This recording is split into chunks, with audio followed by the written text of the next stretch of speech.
ایک یونیورسٹی کے چند سابق طلباء ایک بار اپنے ایک ریٹائرڈ پروفیسر کے گھر ملنے گئے اور باتوں باتوں میں اپنی عملی زندگی کی پریشانیاں بیان کرنے لگے۔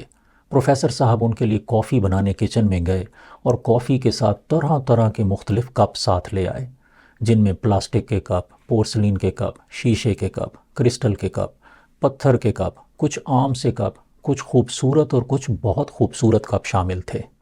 پروفیسر صاحب نے طلبہ سے کہا کہ وہ خود اپنے لیے کافی اپنے کپ میں ڈالیں۔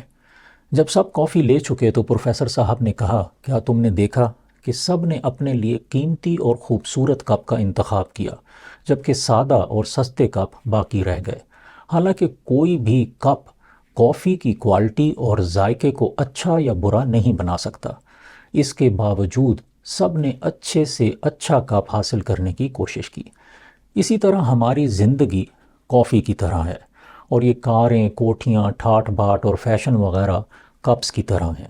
بہت سے لوگ ان مادی کپس کی چاہت میں زندگی کی حقیقی کوالٹی اور اصلی ذائقے پر توجہ دینا بھول جاتے ہیں۔ یاد رکھنا چاہیے کہ زندگی کا اصلی مزہ اپنے باطن کو خوبصورت بنانے سے حاصل ہوتا ہے، نہ کہ اپنے ظاہر کی آرائش و آسائش سے۔